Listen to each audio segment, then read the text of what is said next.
Okay guys, bali sa ngayon magandang umaga. Welcome back na naman sa ating YouTube channel.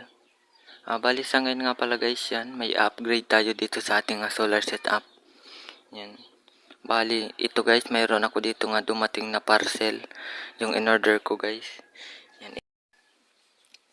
Bali, ito na yun guys, yung temperature controller guys. Yan. Sa ngayon guys, kung bago ka pa lamang sa aking YouTube channel, huwag kalimutang pindutin ang subscribe button at pati na rin ang notification bell para updated ka.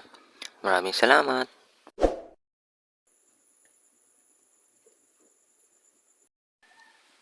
Alright mga boss, bali ito na yun guys. Yan. Ito na yung ating temperature controller para dito sa ating pan. Yan. Para kapag mainit na yung ating inverter, saka lang siya mag-automatic magto-turn on. Yan. Para hindi naman guys uminit ng bahagya yung ating Samdon inverter. Kapag mayroon siyang load na marami or kahit kaunti.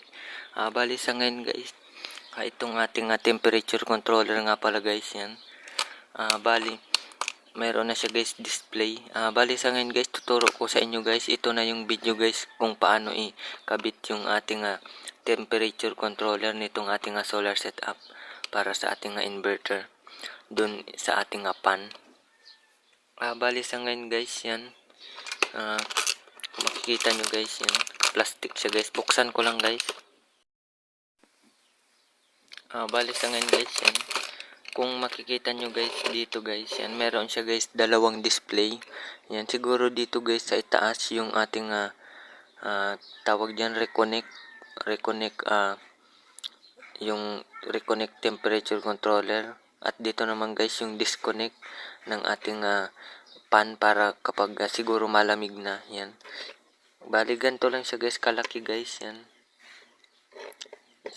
Kung makikita nyo itong remote guys, yan yung ating i-compare natin yan guys, remote ng ating floodlight.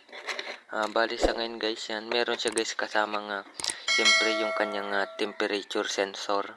Yan, ikakabit natin yan dito guys sa ating inverter para ma-sense niya na mainit na yung inverter, saka lang mag-on yung ating pan.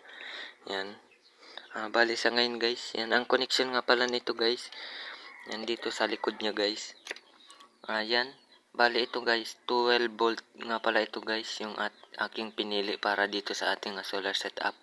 Kasi 12 volt lang naman yung ating pan. At dito naman guys yung ating supply. Ito yung positive at negative, yung pangalawang terminal. Positive at negative yan. Makikita nyo dito guys. Yan, mayroon siyang positive at negative yan. Input ito guys. At dito naman guys, ito yung switch or yung magpuputol ng ating pan, mag-on at mag-on off. Bali dito guys, yan dalawang terminal. Diyan natin guys lalagay yung ating isang wire ng ating pan. Bali sa ngayon guys, yung pakita ko sa inyo guys, ilalagay ko dyan sa screen yung diagram nitong ating temperature controller. Yan. Yan guys, bali sa ngayon, kabit ko lang dito guys, pakita ko na lang mamaya. Yan, bali dito ko nga pala yan guys lalagay. Yan, ganyan guys. Yan, okay guys, kabit ko lang guys. Turo ko na lang sa inyo guys yung wiring connection nitong microcontroller. Yan, temperature controller.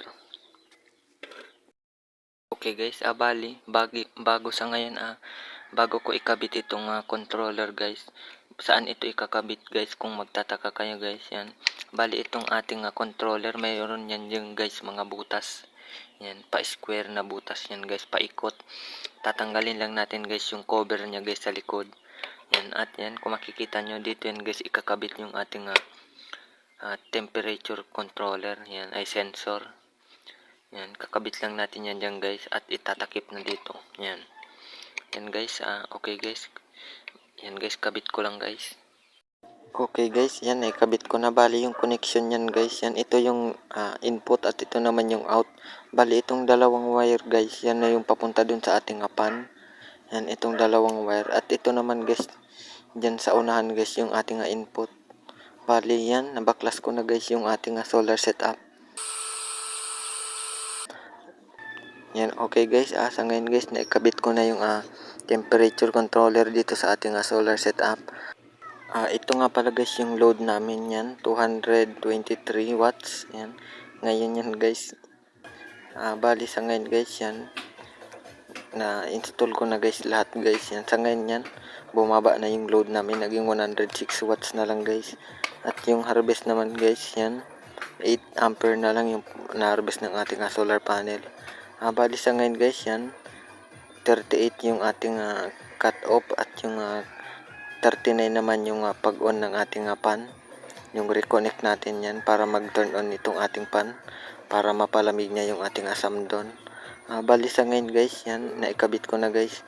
Bali kung interested kayo guys, nasa Shopee ko lang yan guys nabili. At kung bago ka pa lamang sa aking YouTube channel, yan guys, paki-subscribe naman guys at paki-pindot na rin ang notification bell para updated kayo guys sa video na aking in-upload. Maraming salamat.